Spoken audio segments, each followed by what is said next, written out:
Assalamu алейкум, урматтуу бир туугандар. Бүгүнкү сөз ошо эр жүрөк, арстан жүрөк, мындай бүркүттөр жөнүндө, көк жалдар жөнүндө болмокчу, ошо Баткен эли жөнүндөчү. Эми кандай десем, мына биз барып келдик. Кудайга шүгүр, алхамдулилlah, аман эсен барып келдик. Ошо Баткен эли жөнүндө айта кетмекчимин. Андай элди, андай духовистий элди мен көрө элекмин да. Көрсө Баткен эли мындай мактан өрбөйт экен да. Ошон үчүн биз билбейт экенбиз да. Ошол жерде жашап, ошончонун баарын көрүп, ошол жерге ысык сууна чыдап жүргөн элге терең таазим да. Биз айта өткөнбүз, биз бияктагылар жүргөндөр мактан өткөнбүз, о мен жактагылар мондай жашайт, мындай тигиндей депчи. Бирок аякта жашагандар действительно мындай духовистий экен да, мындай айткандачы. Баа бериш керек чындапчы. Биз Баткен элине дух берип барып, биз Баткен эли наоборот бизге дух берип койду да, мындай айтканда, местиларчы. Бизде мына митингке чыгып эле, мен митингде жүргөм, тигүү деп мактан өрөбүз. Аякта согушта жүрөт. Тажикстан 2 жыл ошол жакта даярданып, 2 жыл даярданып, ушу набекке, залет демеге, налеткочу 2 жыл даярданып, ошол жерде мындай айтканда, жана арка, максат айылы деген кичинекей эле айылдар, ошол жерде чоң килтейген мына шаар бар, 2-чи павеличине көрөт, Душанбе деген Куржан. Ошол жерде мына кичинекей эле айылдар бар, ошо айылдын тургундары эле ошол жерге бой берип койду ошолоргочу. Канча бир солдаттын башын жебирди мындай айтканда.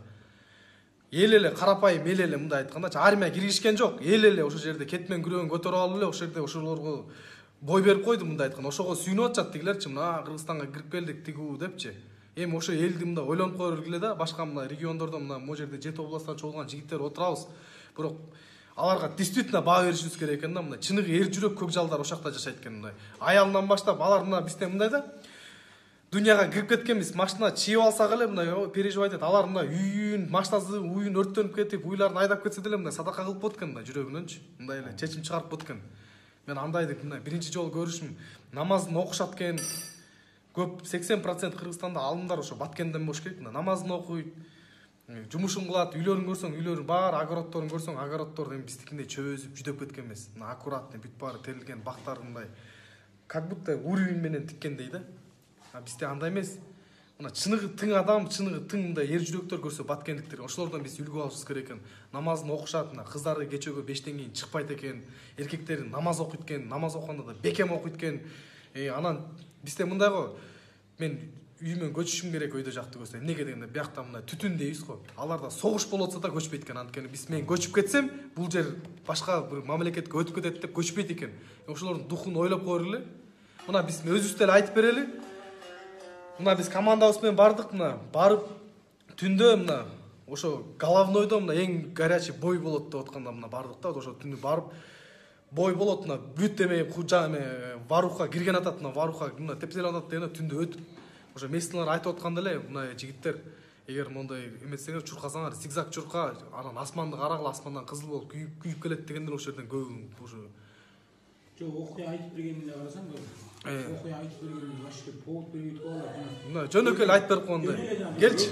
Эки бала менен уруша кетип. Экөө урушканда эле айтып берип коет экен. Мындайчы биз үчүн эки бала урушуп кеткенде эле айтып берет экен. Мындайчы акта болбосо мындай бир эле тура эмес болсо болду, өлүм. Бирок ошону жөнүнө айтып берип, ошого биз мындай баа бердик. Мындай эки бала менен калпсыза кетип, уруша кетебиз го, ошондой экен. Кээ бирөө мынча суу көтөрүп барат, тиякта согушуп калса керек. Азыр сууну тыштай калайын, азыр барып мушташам дегендей. Аялдар деген духун аны барып көрүш керек да, 1000 жолу сүйлөгөндөн бир жолу көргөн. Мына Бишкектен, Кыргыз эли ошо биргеле. Бишкектен мына бардык, мына Бишкектен барганда, Бишкектен барыш, чечим чыгарыш бул уже эле бир эрдик да. Баткенге барып, Баткенден постко чейин барыш бул башкача эрдик. Посттон дальше өтүш, мына сөз эсин табат дейт. Көп эле мына Баткендиктер өздөрү деле билет экен, келип эле Баткен немеге келип, аякта Новиковдор деле жүрдү центрдечи. Новиков тиги постко чейин келип, сүрөткө түшүп алып акырын жылып кетип атты дейт мындайчы. Тияка барып жана местилер айтканда, Кудайга ишенбеген атеисттер Кудай деп жүрөт. Ошону силер элестетип койгула, кандай мында духовистий адамдар жашайт ал жактачы. Анан ал жакта жана местилер үстүңөрдөн мына кызыл учуп келсе, бул гранатамен учуп келсе, таркы бергиле чомо тоону көздөй чуркагыла. Ал мына Кыргызстан жак дегенде эле уже сен токтойт экенсиң, бүт жашооңду мына көз алдыңан өтүп кетет экен, мына дүйнөңдү унутуп коет экенсиң, мына машина сашына эчтекенин кереги жок болуп калат экен.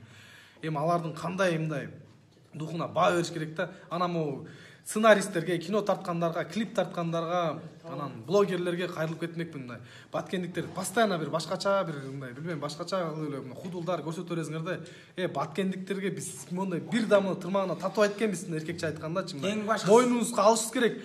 ошо эл мындай духовенство ошо жерде турат, ошо жерде жашап атат. Анан биз бир митингтерге барып көкүрөк чабабыз, мондай должность берип кой мага, мен тигүү мен митингде болгом депчи. Мына согуштан бир да кынып кетпей 30 жылдан бери жашап келатат. Алар билет экен согуш болот экен, бирок ошо жерде жашайт экен. Бала чакасы менен алып кетип калса болот эле. Кой биз башка жакка эле жашайбыз деп. Бирок аны кылбай, бул ата бабаларыбыздын жерибиз дейт. Мен Мухаммед деген бир бала менен тааныштым, 23 жашта экен. Жүзү нур, намаз окуп, орозосун кармап атыптыр. Ошо ал айтат, мен дейт, бияктан бизге кетип калышка намыс жол бербейт дейт. 23 жашта ал ошо мага айтып атат. Биз намыс бербейт дейт, кулуңдулук болот экен, намысыбыз жол бербейт дейт. Биз апаларыбызды, аялдарыбызды араң чыгарабыз дейт, бар эвакуация кылалы деп. Анан жана түндө аркадан машиналар өтүп атты го, тоону көстө. Алар качкан жок. Алар бала чакасын коюп, бар аман-эсен тиякта туруп тургула, биз азыр келебиз деп эркектери ушундай настрой менен жүрдү. Эми ошон үчүн баткендиктердин айтып атам мен. Бир эме калып калганда, бир кандай десем, тура эмес ой, эмелер кинематографтар тигулар тура эмес ойдо стереотип деп коет, стереотип. Андай эмес, стереотипке эметпейли, постоянно биримдикте бололу туугандар. Мындан нары мен айта кетмекчимин, трайбализмди жоготолу. Ошо хейте, үйдө жатып айтып коюш кыйын.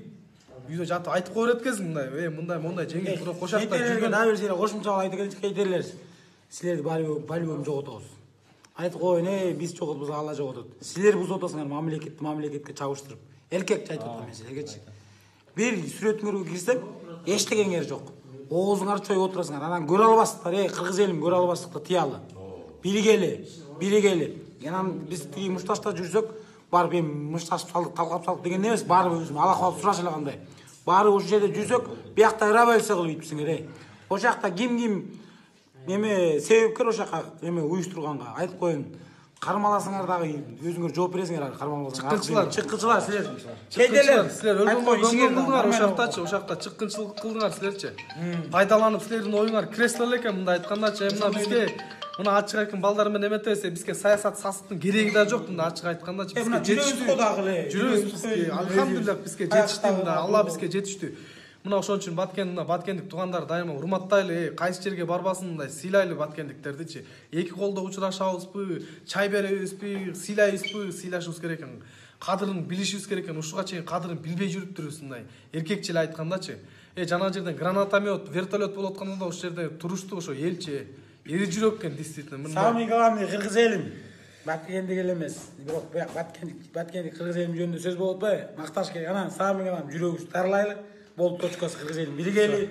Баары жакшы болот иншалла. Жете алабыз биримдик алга.